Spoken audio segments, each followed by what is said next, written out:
नमस्कार दोस्तों, आज हम लोग एक नए टॉपिक पे बात करेंगे, इनकम टैक्स।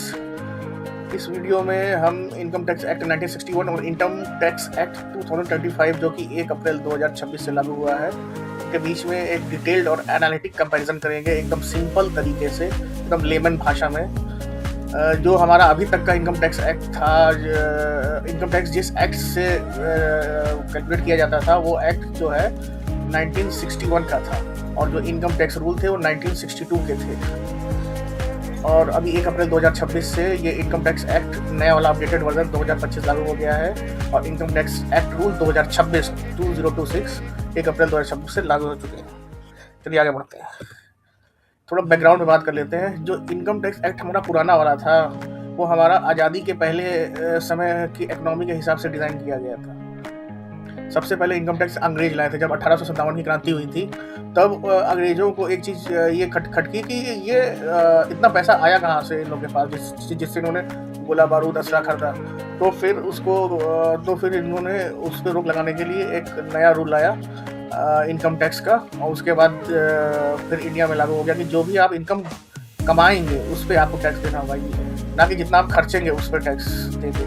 जो भी आप इनकम गेन करेंगे, जो भी आप कमाएंगे, अर्न करेंगे, उस पर आपको टैक्स देना होगा। एक डिफरेंट स्लैब रख दिया गया। इस अमाउंट से ज़्यादा आपकी इनकम अगर बढ़ रही है, इस स्लैब से ज़्यादा, तो आपको इतना परसेंट देना होगा, फिर उसके बाद इतना परसेंट देना होगा। तो उसी को मद्देनजर रखते हुए 1961 का एक्ट आया। उसके बाद से जो एक IT डिपार्टमेंट बनाया गया, जो कि CBDT के अंदर है, central board of direct taxes, जो मिनिस्ट्री ऑफ फाइनेंस के अंदर आता है, वो फिर इनकम टैक्स को उसी एक्ट के हिसाब से रेगुलेट करने लगी। और इस एक्ट को बल देने के लिए आया इनकम टैक्स रूल 1962, जिसमें कि उस एक्ट के जो सेक्शन है, प्रोविजन जो उसमें एक्सप्लेन किया गया कि कैसे इसको एग्जीक्यूट करना है। तो ये जो एक्ट था, जो अभी तक इनकम टैक्स था, आप जानते ही हो।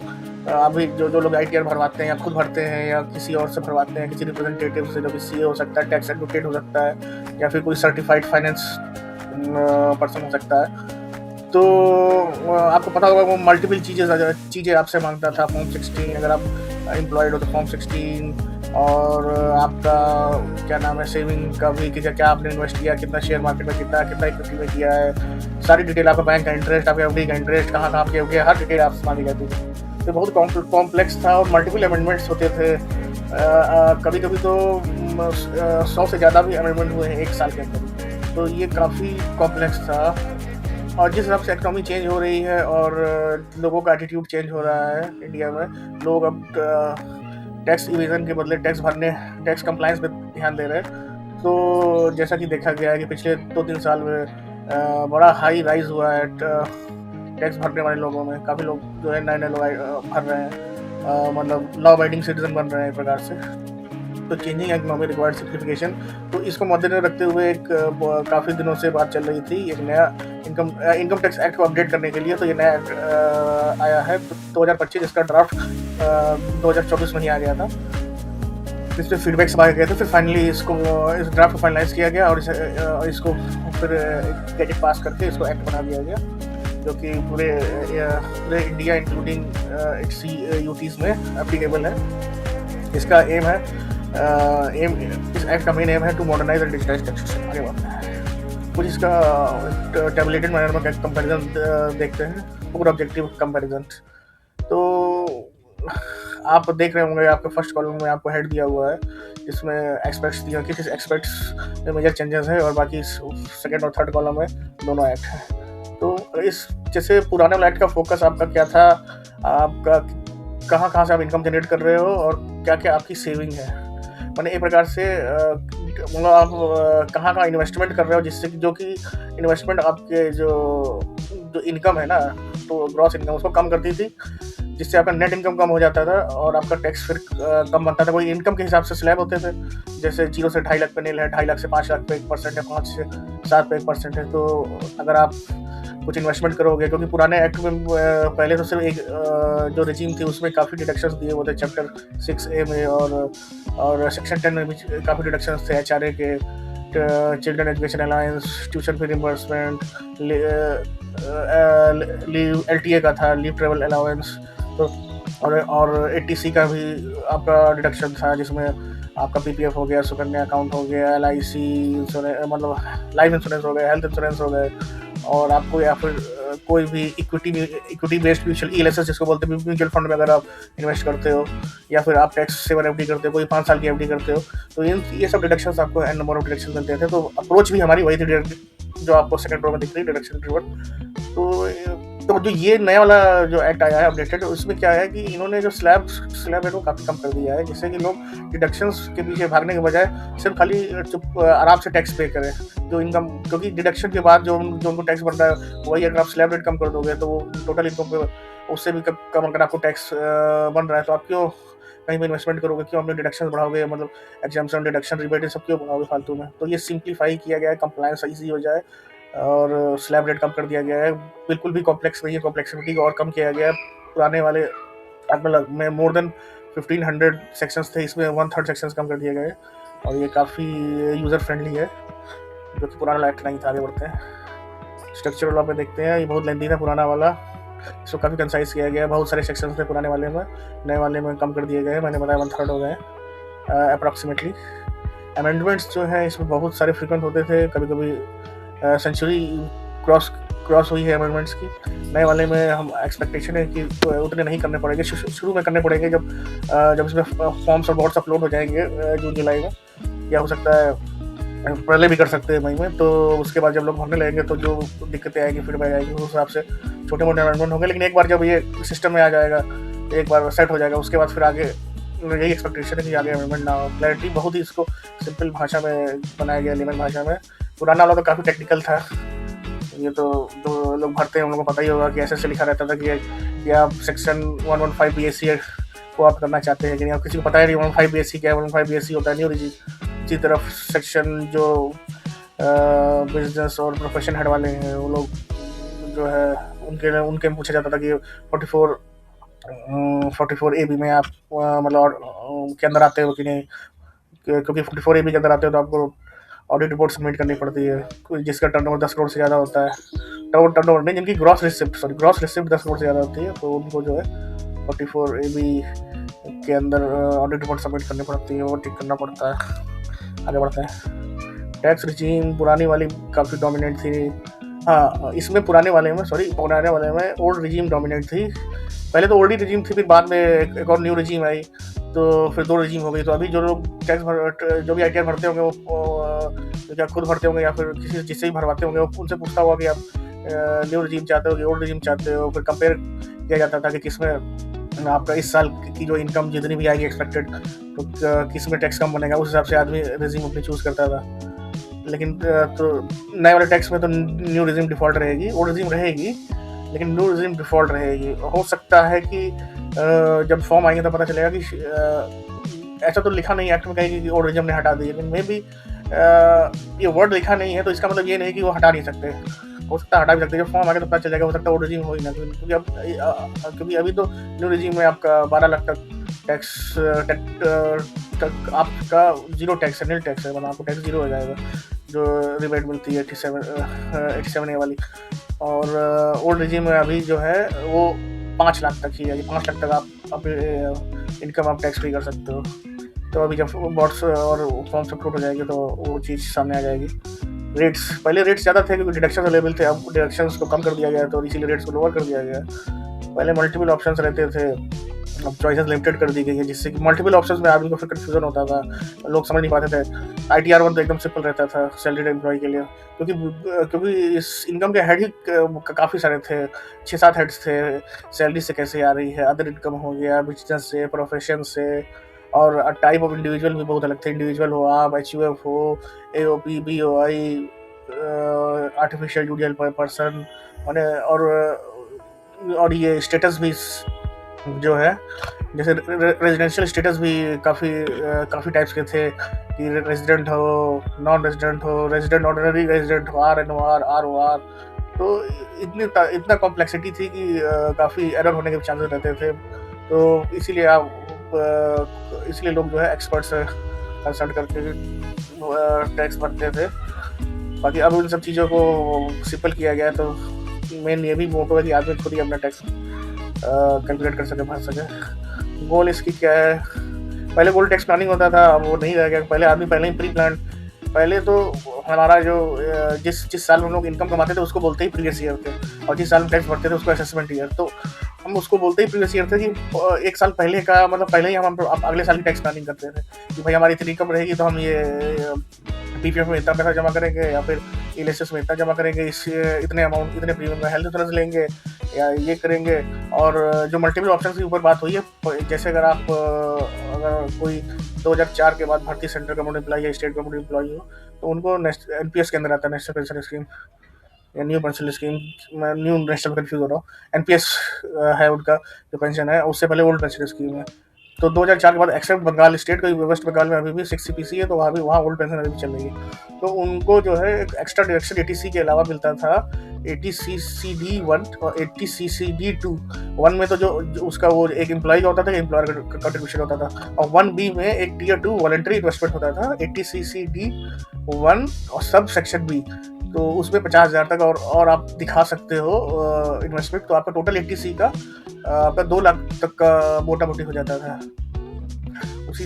तो इसमें वही मल्टीपल ऑप्शंस की जो बात थी वही को मैं एक्सप्लेन कर रहा था। ये मल्टीपल ऑप्शंस थे आपको बचाने के लिए। सेक्शन 10 में आपका एचआरए का, एलटीए का, लीव ट्रेवल अलाउंस और भी एन नंबर ऑफ डिडक्शंस रहते थे। उन सब चीज़ों को कम किया गया। लोग डिडक्शन के पीछे ना भाग के जो है पेमेंट की, अगर हम स्लैब कम कर देंगे तो टैक्स अपने आप कम हो जाएगा, तो फिर आदमी को मतलब भागने में कोई दिक्कत नहीं होगी। पहले टैक्स कम करने की कोशिश करता था, कम से कम टैक्स दे सकता है। वही बात वही स्लाइड में दिखाया गया डिडक्शन एग्जम्पशन। पहले एटीसी का, एचआरए का, एलटीए का ओवरऑल मल्टीपल ऑप्शंस थे। 25 में जो है एचआरए एलटीए तो एकदम खत्म कर दिया गया। एटीसी के कुछ पार्ट्स हैं जो कि फॉर्म आ जाएगा तो वो एकदम क्लियर हो जाएगा, क्योंकि उसमें क्या है कि इसमें हम काफ़ी डिडक्शन हम हटाएंगे जो नया वाला एक्ट आया। सारी प्रोसेस पहले बहुत कॉम्प्लेक्स थी आईटीआर फॉर्म से, एक समय तो हाथ से भर के बैंगलोर भेजना पड़ता था। काफ़ी एरर, उसका फिर सिस्टम ऑनलाइन हुआ तो उसमें भी काफ़ी एरर आती थी। कुछ चीज़ें जो हम भरना चाहते थे वो भर ही नहीं पाते थे। मल्टीपल डिस्क्लोजर्स देने पड़ते थे हर चीज़ का, जैसे मैंने बताया नहीं आपको। रेजिडेंशियल स्टेटस के लिए भी काफ़ी कॉम्प्लेक्स रूल था। एक है मतलब 2-3 कंडीशन सेटिस्फाई करनी पड़ती थी कि 182 डेज इंडिया के बाहर हो, फिर 6 साल में 765 डेज, 3 साल में कुछ अलग था। इस तरीके से एन नंबर ऑफ कंडीशन रहती थी। नए एक्ट में क्या किया, प्रीफिल्ड रिटर्न्स रहेंगे। वैसे अभी भी पिछले 2-3 साल से जो है जो आईटीआर फॉर्म्स में डाटा जो है आप पैन कार्ड डालते हैं, पासवर्ड डालते हैं तो डाटा फैच हो जाता था प्रीफिल्ड। लेकिन उसमें ये देखा गया कि काफ़ी लोग का, काफ़ी मतलब 60% लोगों का डाटा उसमें मतलब सारा डाटा देखा गया टोटल, एक हर जो फील्ड में भरी जा रही है, तो 60% लोगों के डाटा में कुछ ना कुछ गलती रहती थी। 1% किसी में नहीं, तो कुछ लोगों में तो काफ़ी मतलब सारा डाटा ही गलत रहता था, ये तो डबल रहेगा या हाफ रहेगा, इस तरह से भी काफ़ी देखा गया था। तो अब जो है ये प्रीफर्ड रिटर्न रहेगा। अब जो ये चीज़ आपके और नहीं आएगी जो डाटा गलत है, क्योंकि अब जो है एआई का यूज़ कर रहे हैं लोग। आईआईटी मद्रास से भी टाई अप करके इन्होंने मतलब सॉफ्टवेयर बना रहे हैं इनकम टैक्स डिपार्टमेंट वाले। तो अब एआई की मदद से सारा डाटा फ्रेश हो जाएगा आपके। अब जहाँ जहाँ पैन कार्ड दिया हुआ या नहीं भी दिया हुआ आपका अकाउंट है या आधार कार्ड दिया हुआ है, कोई भी आईडी दिया हुआ, वहाँ से एआई आपका डाटा फैच करेगी। बैंक स्टेटमेंट पूरा स्कैन कर लेगी। मतलब वो तो करोड़ों लोगों का बैंक स्टेटमेंट एक मिनट में स्केच कर लेगी, पूरा एक एक्सेल में डिटेल दे देगी कि इस हर आदमी के सामने का इसका सेविंग इंटरेस्ट इतना है, एफडी का इंटरेस्ट इतना है। तो अब काफ़ी इनके लिए ऑनलाइन सबमिशन भी जो है एकदम बहुत ईजी हो जाएगा। अभी जो है सबमिशन में काफ़ी मल्टीपल ऑथेंटिकेशन और वेरिफिकेशन प्रोसेस था। कभी कभी ईमेल पे भी एक ओटीपी आता है, वो लोगों का ओटीपी नहीं आता था। बैंक अकाउंट जल्दी ऐड नहीं होता था। बैंक अकाउंट भी डोमेस्टिक वाला ऐड करने में बहुत दिक्कतें आती थी कि उनके इनकम टैक्स की लिस्ट है उसमें नहीं होता था। अगर आपका जीमेल भरा हुआ है और जीमेल पहले से उसमें पड़ा हुआ है तो ओटीपी आता ही नहीं था, फिर दूसरे तरीके से करना पड़ता था, डिजिटल सिग्नेचर या और भी जो तरीके उसमें। फास्टर प्रोसेसिंग और रिफंड्स होगा इसमें, ये बहुत इंपॉर्टेंट पॉइंट है, क्योंकि पुराने अभी तक जो है ये प्रोसेसिंग बहुत स्लो होती थी। कुछ लोग जिन्होंने लास्ट ईयर जून में भरा था आईटीआर, अभी तक उनका प्रोसेस नहीं हुआ है और इनका रिफंड भी नहीं आया है। तो होप करते हैं कि जैसा ये बता रहे हैं जो नया एक्ट में जैसा लिखा हुआ है कि प्रोसेसिंग और रिफंड दोनों फास्ट हो जाएंगे, तभी अच्छा हो जाएगा।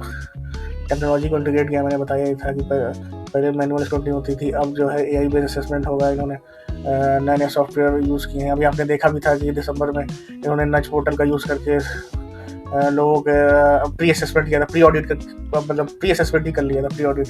और उसमें उन्होंने जो भी जिसको दिक्कत आ रही थी ऑटोमेटिक लोगों को बिल्स भी चले गए थे। कि आपका ये पोर्शन में दिक्कत आ रही है, आपका ये पोर्शन में दिक्कत आ रही है, अगर आपको गलत लग रहा है, अगर आपको लग रहा है गलती हुई तो आप सही कर लो। तो वैसे ही होगा, ऑटोमेटेड नोटिस आएंगे, प्रोसेसिंग होगी, डाटा एनालिटिक्स को यूज़ किया जाएगा। तो अब ये भी आप जान लीजिए कि अब हम टैक्स इवेजन नहीं कर पाएंगे। पहले लोग जो सोचते थे कि छोटा मोटा पार्ट जो है, जैसे इंटरेस्ट है, सेविंग अकाउंट का, एफडी का इंटरेस्ट है, इसको अवॉइड कर देते थे। अब नहीं आप अवॉइड कर पाओगे। आप थोड़ा भी अगर इनकम कहीं से भी जनरेट हो रही है, अवॉइड कर रहे हो, यहाँ तक कि मतलब भूल से भी, मतलब आपको मालूम ही नहीं आपकी इनकम जनरेट हो रही है। जो पिछले साल रिफंड आया था उस पर जो टैक्स मिला आपको, उस पर जो टैक्स जो उस पर जो इंटरेस्ट मिला, तो आपको अवेयर रहना पड़ेगा। एक एक इनकम आपको चेक करनी पड़ेगी। अगर आपके असेसमेंट फॉर्म में नहीं आ रही है तो आपको उसमें ऐड करना पड़ेगा। बाकी 99% अब जो है सारी डिटेल आ जाएंगी, तो अब बचना बड़ा मुश्किल है।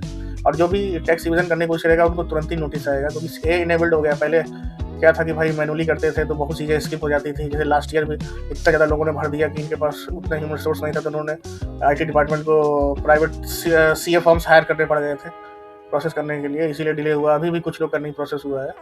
तो ये चीज़ें जो अब नहीं रहेंगी, क्योंकि एआई का यूज़ करेंगे तो जो चीज़ें जो है सेकंड्स में हो जाया करेंगी। हो सकता है आज भरो और 2 दिन बाद असेसमेंट हो जाए, फिर रिफंड या प्रोसेस होना जो भी होना हो जाए। आगे बढ़ते, compliance and burden. 1961 high compliance burden, multiple filing and documentation. एकदम सही बात है, बहुत ही कम कंप्लायंस बर्डन बहुत ही हाई था।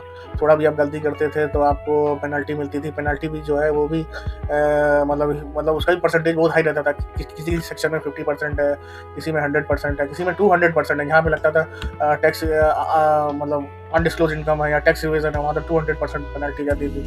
तो फिर उसको प्रोसेस करो, बहुत ही मतलब लोगों की रातों की नींद उड़ जाती है। मल्टीपल फाइलिंग करना पड़ता है, डॉक्यूमेंटेशन। तो नए एक्ट में इन सब चीज़ों को कम किया गया, पेनल्टी को भी कम किया गया। बाकी एक तो ऑनलाइन रहेगा, पेपरलेस रहेगा, सिंप्लीफाइड रूल्स रहेंगे। आगे बढ़ते हैं, पेनल्टी एनफोर्समेंट। तो बताया ही था, पेनल्टी कॉम्प्लेक्स है, क्लैरिटी लो है, डिस्प्यूट फ्रीक्वेंट है, ट्रांसपेरेंसी मॉडरेट है, और इसी के एवज में पेनल्टी सिंप्लीफाई कर दी गई है, क्लैरिटी बढ़ा दी गई है, डिस्प्यूट बहुत ही कम रहेंगे। अब ऐसा एक्सपेक्ट किया जाएगा, ट्रांसपेरेंसी हाई रहेगी।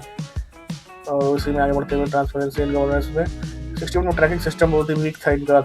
आप ग्रीवेंस भी डालते थे तो उसका एक ऑटोमेटिक जवाब आता था, वो भी कई दिन बाद आता था। तो इसीलिए उसमें स्कोप रिविजन का भी था, तो एक पॉइंट ये भी है। तो नए वाले में रियल टाइम ट्रैकिंग होंगी, बेटर ऑडिट ट्रेल होंगे, आपका monthly, quarterly, half yearly, annually audit होंगे। तो जो चीज़ें मान लो अगर मंथली में रह गई तो वो क्वार्टरली में आ जाएगी, जो वहाँ रहेगी वो आगे आ जाएगी। मतलब बचना बिल्कुल है, मतलब आपको टैक्स भरना ही भरना है, और एकदम सही तरीके से भरना है, बिल्कुल भी गलत नहीं भरना है। टैक्स बचाना नहीं है, चोरी नहीं, टैक्स चोरी नहीं करनी है। अब एक सिंपल मोटो लाइफ में बना लीजिए, भरो टैक्स, रहो रिलैक्स, इम्प्रूव्ड अकाउंटेबिलिटी रहेगी। टैक्स पेयर्स को क्या बेनिफिट है? ईज ऑफ टैक्स फाइलिंग बहुत ही हाई हो जाएगी। टाइम मैनेजमेंट आपका होगा, लेस टाइम में होगा, प्लानिंग नहीं करनी पड़ेगी आपको टैक्स की पहले से, अंडरस्टैंडिंग सिंपल रहेगी। प्रैक्टिकल एग्जांपल एक देख लेते हैं कि पहले जब पुराने जो एक्ट था उसके हिसाब से लगभग ओल्ड रजीम में भी लगभग 5 लाख तक तो टैक्स फ्री है। उसके ऊपर आप 10 लाख तक डिडक्शन दिखा के एटीसी का, सेक्शन 10 का और चैप्टर 6A का डिडक्शन दिखा के आप जो है वो कर सकते थे 10 लाख तक। या बैंक का लोन है, होम लोन है तो उसके लोन में इंटरेस्ट आप दिखा सकते हो। तो ये सब दिखा के आप जो है 10 लाख तक आराम से बचा सकते थे। तो नए वाले एक्ट में इस चीज़ डिडक्शंस पे फोकस नहीं किया गया है। स्लैब रेट ही कर दिया कि आदमी टैक्स मतलब इतना रहे, जो इनकम कमा रहा है तो उतना उसको भरने में उसको कोई दुख ना हो, तो फिर वो डिडक्शन पीछे नहीं भागेगा। तो सिंपलर कैलकुलेशन हो गई है। की टेक अवेज पे जाते हैं तो 61 का फ्लेक्सिबल था बट बहुत कॉम्प्लेक्स था। 25 वाला सिंपल एंड मॉडर्न है, तो एक प्रकार से शिफ्ट टुवर्ड डिजिटल गवर्नेंस भी कह सकते हैं इसको, focus on compliance and transparency बोल सकते हैं। कंक्लूजन पे आते हैं, कंक्लूड करते हुए tax system moving toward efficiency, ये बात बहुत सही है। तो अभी तक का जो हमारा टैक्स सिस्टम था एफिशिएंट नहीं था, बहुत ही डिले होता था प्रोसेसिंग में और रिफंड आने में। रिड्यूस लिटिगेशन एंड डिस्प्यूट, ये हम एक्सपेक्ट कर रहे हैं कि हमारे लिटिगेशन डिस्प्यूट कम हो जाएंगे, टैक्स का एक्सपीरियंस बेटर होगा, ये भी एक्सपेक्ट करते हैं। और aligned with digital India vision, ये कह सकते हैं कि डिजिटल इंडिया मिशन से अलाइन है, इसलिए सब एआई वाई चीज़ें का यूज़ हो रहा है। Thank you for watching this informative video. Hope करते हैं ये वीडियो आपके काम आएगा, आपको कुछ समझ आई होगी ये पुराने एक्ट और नए एक्ट के बारे में। और कोशिश ये थी कि ये वीडियो सिर्फ एकदम बेस लेवल पे बनाया जाए, बिल्कुल ही टेक्निकल नहीं। नेक्स्ट वीडियो थोड़ा उसमें सेक्शंस जो चेंजेस हैं वो बताएंगे, जिससे कि आपको मतलब एक बेस मिल जाए, मतलब कि पहले भी एक एक्ट था, ना ये एक्ट अपडेट हो गया है। तो ये मोटा मोटी चेंजेस है कि डिजिटल पे शिफ्ट हो रहा है और एआई का यूज़ हो रहा है। और आपको वो कुछ चीज़ें बहुत मैं बताना चाहता, लेकिन फिर वीडियो लंबा हो जाएगा, तो उसको नेक्स्ट वीडियो में कंटिन्यू करेंगे। तो एक रिक्वेस्ट है कि आप इस चैनल को, सुषमा डायरी चैनल को सब्सक्राइब कर दीजिएगा। बाकी आपको टैक्स रिलेटेड कोई भी इशू हो, कोई भी एडवाइस चाहिए, कुछ भी कंसल्टेशन चाहिए, तो 6386285816 नंबर पे आप व्हाट्सएप कर सकते हैं। कॉल नहीं करनी, सिर्फ व्हाट्सएप करना है। और नहीं तो ये एक मेल आईडी है जीमेल की, इस पर मेल कर सकते हैं, productsbanker1959@gmail.com। तो आपको जो है तुरंत प्रभाव से आपके जो भी आपकी इश्यूज होंगे उसको टैकल किया जाएगा। आगे बढ़ते हैं। लास्ट में एक हमारी एक छोटी सी कोशिश थी आपको थोड़ा फाइनेंशियली टैक्स अवेयर करने की। आपको बता दें कि ये वीडियो हमने एकदम सिंपल तरीके से बनाया है, इसमें हमने कोई भी प्रोफेशनल इक्विपमेंट का यूज़ नहीं किया है। अगर आपको हमारा वीडियो अच्छा लगता है तो आप चाहते हैं कि आगे हम और इससे भी बेहतर वीडियो बनाएं, तो आप हमको डोनेट कर सकते हैं सपोर्ट करने के लिए इस UPI ID पे SD.5126@PTYES। आशा करते हैं आपका दिन शुभ रहे। और last but not the least, जय हिंद, जय भारत, नेशन फर्स्ट।